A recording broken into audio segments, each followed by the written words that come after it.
The moment Caitlin Clark sat down on New Heights, you could feel it. This wasn't just another podcast appearance. This was different. The room shifted the same way it does when she steps onto a basketball court.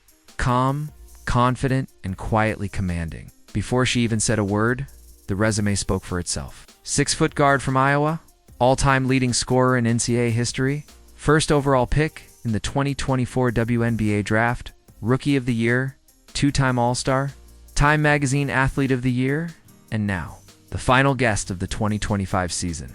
But here's the hook. None of that is what made this interview special. What made it special was how human she felt. She joked about being invited back, laughed at herself, and instantly set a tone that felt relaxed and real. No rehearsed answers, no media polish. Just Caitlin, finally in a space where she could breathe and talk honestly. And that honesty mattered, because this past year tested her in ways fans never fully saw. This wasn't a victory lap. It was a reflection. As the conversation unfolded, it became clear this interview wasn't about flexing accomplishments. It was about opening doors. She talked about injuries that disrupted her rhythm, expectations that kept growing louder, and how different this chapter feels compared to anything before it. You could hear it in her voice, the mix of gratitude and hunger. She's proud of what she's done, but she's far from finished. This wasn't Caitlin Clark defending her legacy. This was Caitlin Clark redefining it. And as the episode rolled on, one thing became obvious. She didn't just show up to New Heights. She took it over. Here's the part most people don't realize. Caitlin Clark's Nike moment didn't happen overnight. It wasn't some sudden reward for viral highlights or record-breaking nights. It was built quietly, patiently, over years of belief, trust, and waiting for the right time.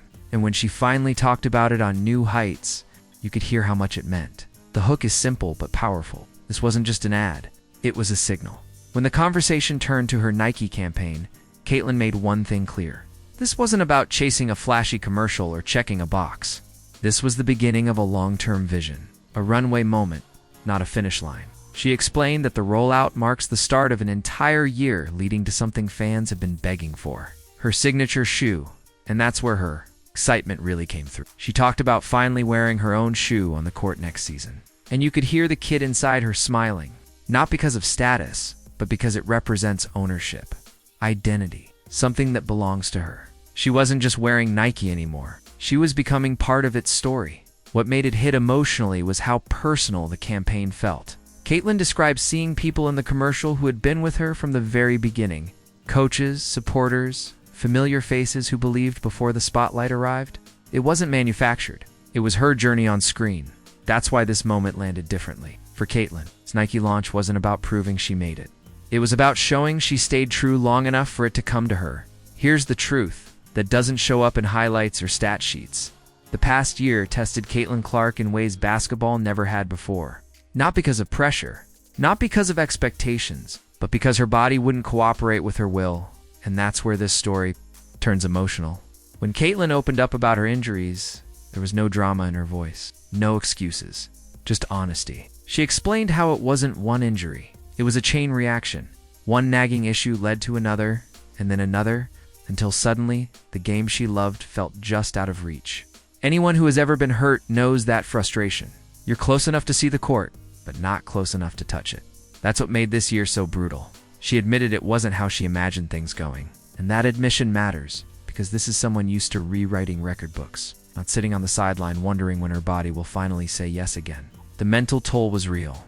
The patience required was unnatural for a player wired to compete every second. But what grounded her was the team. Caitlin shifted the focus away from herself and onto the Indiana Fever. She talked about how 6 players went down with injuries, how rotations changed weekly, how nothing felt stable, and yet they kept fighting. They stayed connected. They pushed all the way to the semifinals. It's just one win away from the finals. That reframed everything. The injuries didn't define the season, the resilience did.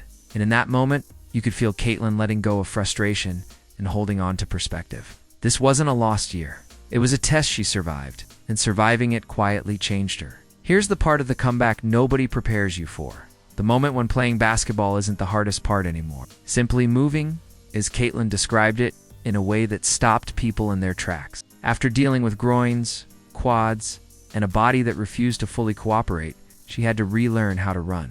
Not metaphorically, literally. When you stop running for a long stretch, your body forgets rhythm, timing, confidence. And for an elite athlete, that reality is humbling in ways fans rarely consider. This wasn't about shaking off rust. It was about rebuilding trust with her own body. She talked about how strange it felt stepping back onto the court after weeks of rehab. Suddenly expected to compete against the best players in the world. No easing in, no soft landing, just straight back into the fire. And yet there was something almost freeing about that. Caitlin admitted she wouldn't have wanted it any other way, because if you're going to test yourself, why not do it at the highest level?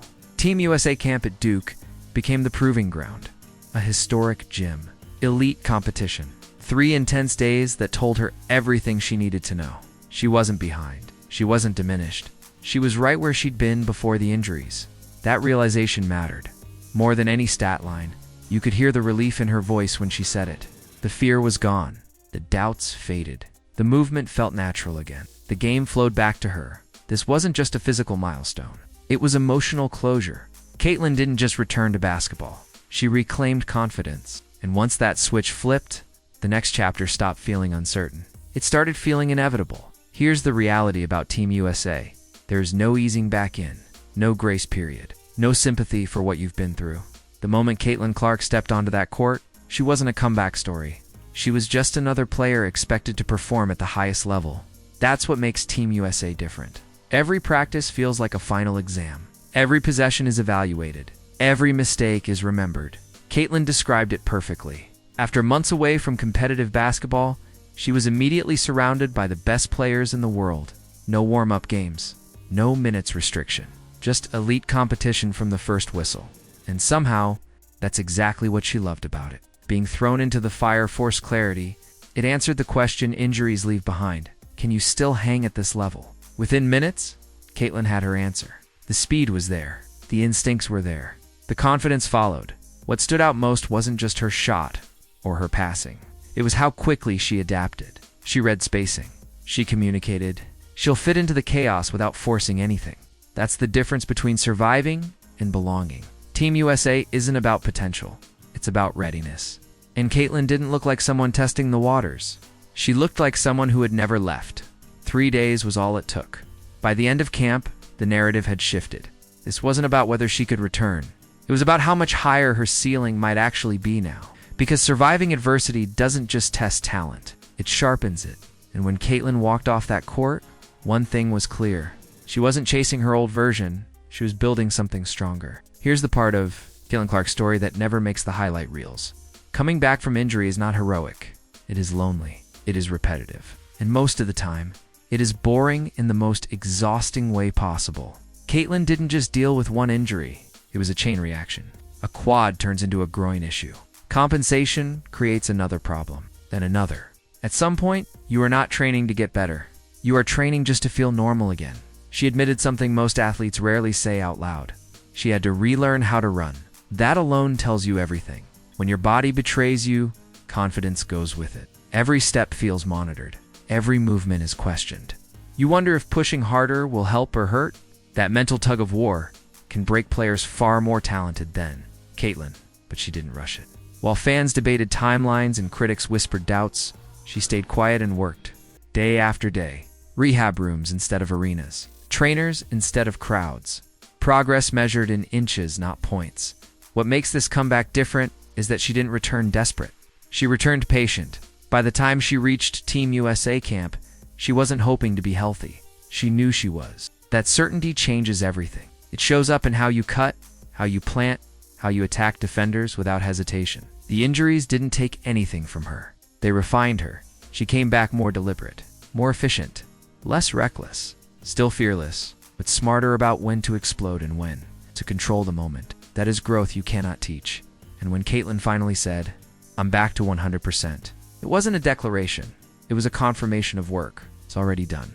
Here's where the story stops being comfortable. Team USA is not a soft landing. There are no warm-ups for confidence, no easing back into rhythm. You show up ready, or you get exposed. And Caitlin Clark knew that walking in. After months away from real competition, she wasn't welcomed with caution. She was dropped straight into the deepest water imaginable, surrounded by the best players in the world, all fighting for limited spots, all watching closely. This wasn't just basketball. This was evaluation. Every drill mattered. Every possession carried weight. Coaches weren't looking for potential. They were looking for certainty. And the question hovering over the gym was simple. Is Caitlin Clark still Caitlin Clark? She answered it fast. The first few possessions erased months of doubt. The pace came back. The vision came back. The confidence to pull from deep without hesitation returned like it never left. There was no visible rust, no fear in her movement, no second guessing. What stood out most wasn't the shooting. It was her control. She directed traffic like someone who belonged there. She called out actions. She sped the game up when it needed energy and slowed it down when others looked rushed. That's not a skill you fake. That's command. Surrounded by elite talent. Caitlin didn't blend in. She stood out. Being thrown back into the fire usually burns players. For her, it sharpened everything. The environment demanded clarity, and she delivered it. By the end of camp, the conversation quietly shifted.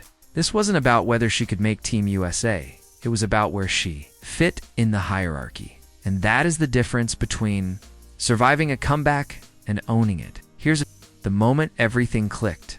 Basketball. Chemistry is usually built over months, sometimes years. It takes repetition, mistakes, uncomfortable stretches where timing is off. Team USA camps do not offer that luxury. Yet somehow, Caitlin Clark skipped the awkward phase entirely. The connection with Aaliyah Boston was immediate and impossible to ignore. From the first scrimmage, it felt familiar. Clark grabbed rebounds and pushed tempo instinctively, already knowing where Boston would be before Boston even arrived. Boston sealed defenders early, confident the ball would find her, and it did. Every time, passes threaded through traffic arrived perfectly placed. Not too high, not too fast. Right where a big can finish without breaking rhythm. Coaches stopped writing and just watched. That kind of trust cannot be taught in a camp. And it didn't stop there, Jackie. Young started cutting harder because she trusted Clark to see her. Wings sprinted in transition, knowing effort would be rewarded. The entire floor shifted around Clark's gravity, not because she demanded it, but because her decision-making made everyone better. That's leadership without speeches. While others were trying to prove themselves, Clark was elevating the group. That is the quiet separator at this level. Anyone can score in practice. Not everyone can make 10 elite players look sharper. By the end of the session, the question wasn't about talent anymore. It was about fit, and the truth became obvious. When Caitlin Clark runs the offense, everything feels easier, faster, cleaner. That's not a coincidence, that's chemistry. It's turning into a weapon. Here's what made this interview different. It wasn't the highlights. It wasn't the shoe announcement. It was the honesty. When Caitlin Clark talked about injuries, she didn't dramatize them. She didn't minimize them either. She described the frustration of wanting to run, but not being able to. The weirdness of relearning movement. The mental fatigue comes when your body keeps interrupting your plans. And yet, there was no bitterness. She spoke about patience like someone who learned it the hard way. About trusting the process even when it slows you down. About finding joy again instead of chasing urgency. That same mindset showed up when she talked about her signature shoe. She could have rushed it. Everyone wanted it yesterday. Instead, she waited. She wanted it right. Comfortable. Functional. Hers. Not a copy of someone else's legacy. Not a shortcut to cash. That says everything. This is not a player chasing moments. This is someone building a foundation. Career, identity, longevity. Even the jokes with the Kelce brothers mattered. The laughter. The ease. The confidence without arrogance. It showed a woman who knows exactly where she stands and where she's going. Behind the records, the headlines, the expectations, there's clarity. And clarity is dangerous in an elite athlete. So here's the real takeaway.